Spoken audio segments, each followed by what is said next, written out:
Jogos como mundo aberto são tão incríveis, né? Desde a era de ouro dos games, os jogos engatinharam por o que eu considero a melhor categoria de jogos na minha opinião.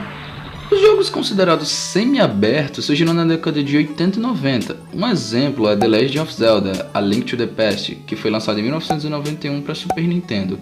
Apresentava um mundo meio que dava uma sensação de mundo aberto porque ele era interconectado em várias regiões. Então você tinha um mundo semi-aberto onde dava a sensação de liberdade, só que não era um mundo 100% aberto como os jogos de hoje em dia têm. Outro marco também foi Detroit, que foi lançado em 1986 para SNES, que introduziu elementos não lineares e a exploração de um vasto ambiente, que também era interligado. Esses títulos ajudaram bastante a mudar o conceito de mundo aberto, mas ainda assim eles eram semi-abertos, apesar de serem jogos 2D, mas também são ótimos jogos para você testar. Saindo um pouco do mundo dos pixels e entrando no mundo 3D, fica bem difícil saber qual foi o primeiro jogo que realmente pode se chamar de mundo aberto, já que a categoria foi evoluindo com o passar do tempo, né?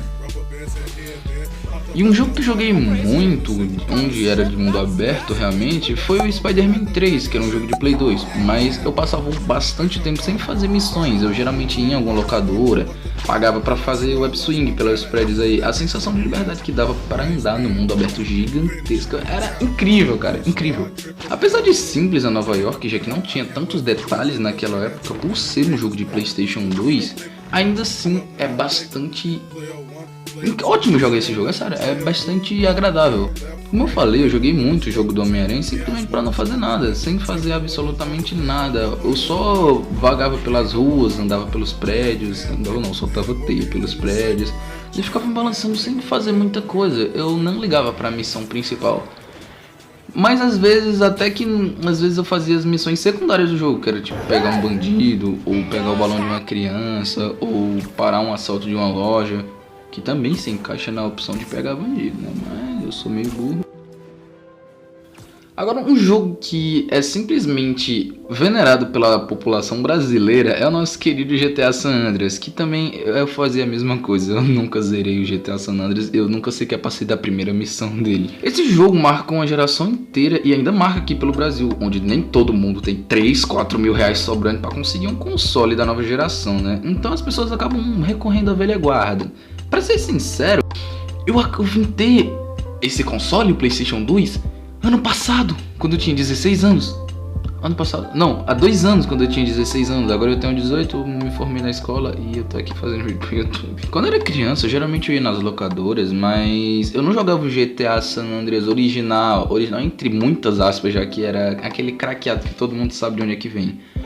Era bem interessante porque um dos meus preferidos desse naipe dos mods era o GTA Homem de Ferro, onde ele ficava com a armadura do Homem de Ferro e ficava praticamente imortal, já que eu nunca consegui realmente morrer naquele estado de jogo. Então eu era um ser imortal dentro de um mundo aberto, onde eu poderia tacar o terror em Los Santos e não ter nada que a polícia pudesse fazer contra mim.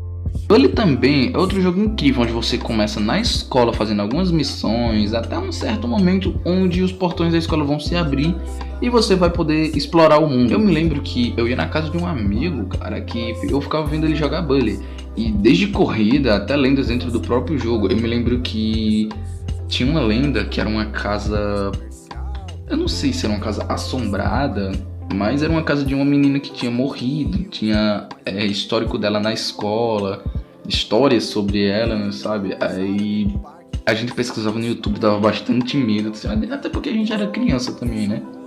Mas esse jogo é um jogo bastante legal, amado, e até hoje a gente tá esperando aí a continuação dele, né? Eu prefiro a continuação do que o remake, cara. Tem gente que prefere o remake, mas eu prefiro a continuação do que o remake. Agora, indo um pouco para o mundo dos carros, Midnight Club 3 é um exemplo de um jogo muito bom, onde você pode andar pelo mundo aberto e ter várias corridas ainda para você participar.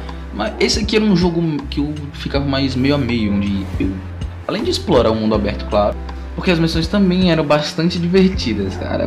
Tinha uma porcaria de uma missão que Meu amigo, não, tinha uma missão que dava muita raiva, velho. Então, o mundo aberto pra mim sempre foi uma sensação de liberdade, onde eu poderia escolher o que fazer, quando fazer e onde fazer. Então, jogos incríveis nessa temática são The Last of Us, que eu não zerei. Na verdade, eu nem joguei e eu nem sei direito a história, porque eu nunca procurei, cara. Depois isso me lembra que eu tenho que assistir alguma gameplay do The Last of Us. Com certeza eu vou ver no canal do Dimena11, mas eu nunca joguei The Last of Us. Mas eu sempre escuto críticas boas sobre ele, e ele é um jogo bom, muito bom, com gráficos incríveis, bastante legal. E também tem o nosso querido Red Dead Redemption 2, que é outro jogo que eu também não zerei e não joguei. Eu vi a história pelo YouTube, eu vejo detalhes, curiosidades, essas coisas. Todo mundo fala muito bem desse jogo, e também a gente percebe só de olhar para o jogo, né? O jogo tem uma história incrível, tem um mundo aberto incrível, as missões secundárias são incríveis, missões extras. Então, gente, esse foi mais um vídeo. Eu posso futuramente trazer uma lista sobre jogos onde você pode simplesmente ficar vagando pelo mundo aberto, fazendo missões extras, essas coisas. E sinta-se à vontade para deixar temas sobre vídeos que você deseja, ou para simplesmente dizer um oi. Então, valeu, falou, até mais e fui. Até um outro dia.